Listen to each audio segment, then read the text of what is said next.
As the deadline for Air Canada's labour dispute with its pilots draws near, the airline has already begun facing disruptions, raising concerns for travellers and businesses alike.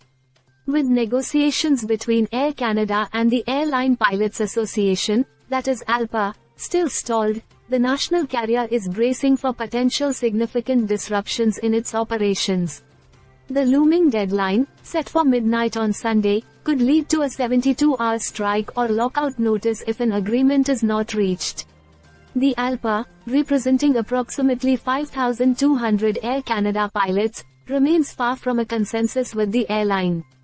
In preparation for a possible work stoppage, Air Canada has started adjusting its operations, including limiting cargo shipments and altering flight schedules to manage the anticipated impacts. In a statement, Air Canada acknowledged the situation, noting that while it has not yet cancelled any flights, it has begun winding down certain operations.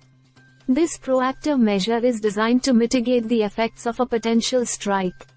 The airline indicated that once a wind-down process begins, it could result in disruptions lasting several days, even if a settlement is reached swiftly.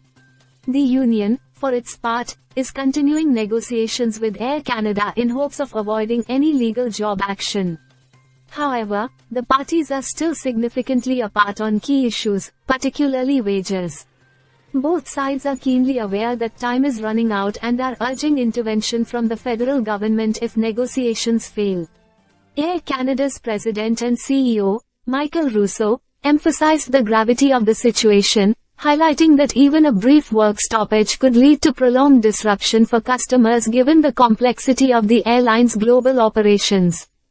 Meanwhile, the union has voiced strong opposition to any government intervention, arguing that it would undermine the collective bargaining process and the constitutional rights of workers.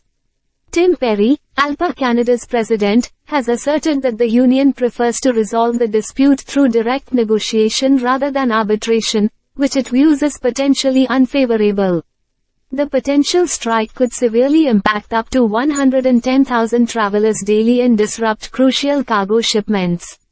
Former Air Canada Chief Operating Officer, Duncan D., highlighted the already noticeable effects, including disruptions to perishable cargo such as seafood exports from Atlantic Canada.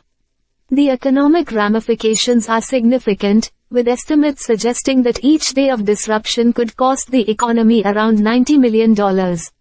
Prime Minister Justin Trudeau has stated that the federal government will not intervene directly, emphasizing that it is up to Air Canada and the pilots' union to find a resolution.